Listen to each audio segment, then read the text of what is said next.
Yesterday I posted in the Flinto Facebook group asking if anybody had questions for me, and I figured I'd do a little Q&A session for this week's video. A lot of the questions I got were just feature requests, and I appreciate the enthusiasm, and I would just say that almost every feature that we get as a suggestion is something that I'm well aware of, that I think about a lot, and is probably something we'd like to do eventually.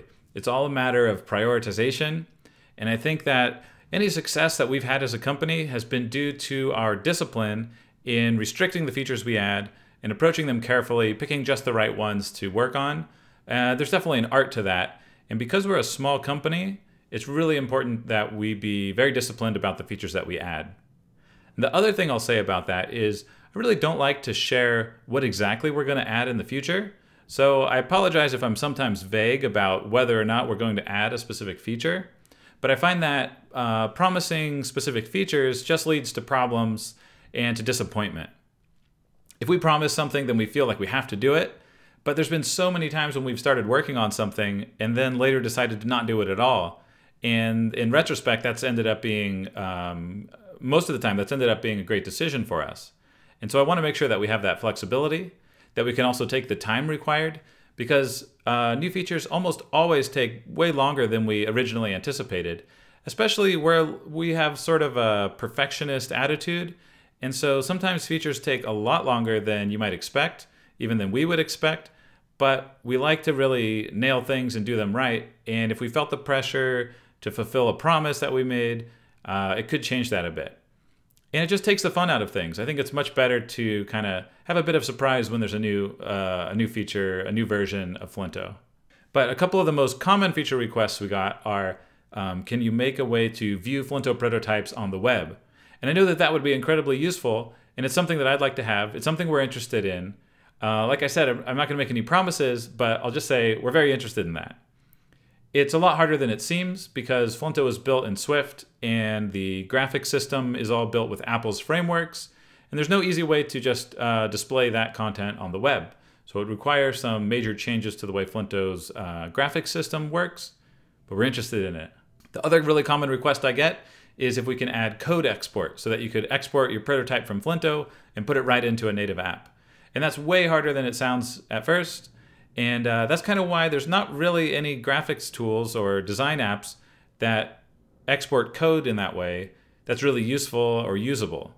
There's tools that try to do it, but they almost always end up being not that good. Developers don't really like it, and there's a variety of reasons for that. But again, this is something we think about a lot. And if we can come up with a clean, clever way of accomplishing the goal of developer handoff in a better way, we're definitely going to work on it. Another question I got from a few people was, what do we think about our competitors?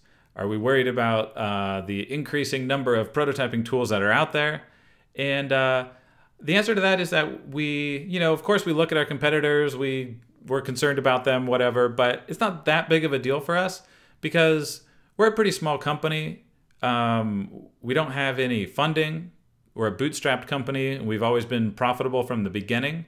And that makes it a lot easier to not worry about competition because as long as we're continuing to make money, we're happy, and we don't need to make that much money because we're not a huge company.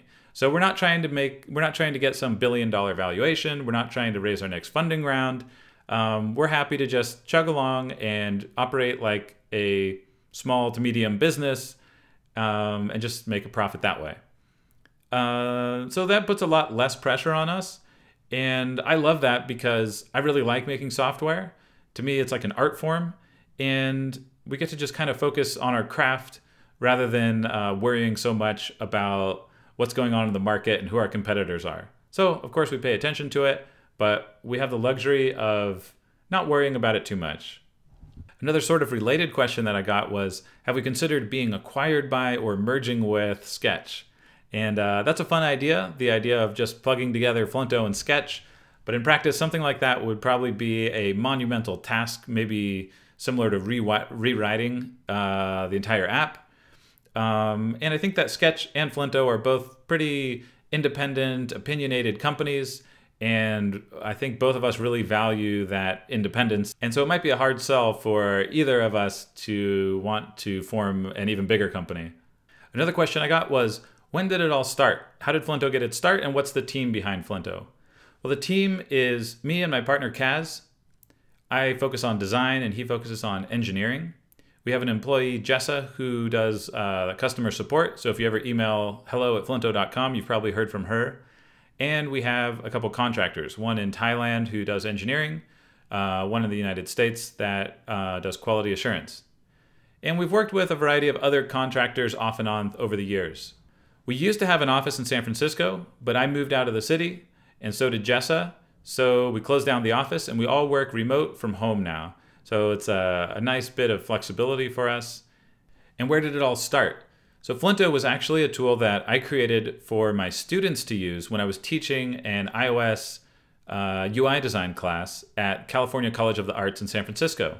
I was teaching this class, and I thought it would be such a shame if the students only had mock-ups to look at on their computer screens and didn't have an interactive prototype. At the time, there wasn't very many options for creating interactive prototypes for mobile, and I created the initial version of Flinto for the students to use. And it was such a hit, and I got really excited about it. I kept working on it on the side. Some of my friends would use it. I would use it for projects. And it evolved slowly until I partnered up with Kaz, and we rebuilt it kind of in the best way that we'd ever imagined. And that's when we actually formed a company. And at that point, it's probably been almost 5 years since we formed it as a company. That started out as Flinto Lite, and then we built Flinto for Mac. Maybe I'll do this again sometime. If you have a question, leave it in the comments or email hello@flinto.com or join our Facebook group and post it there.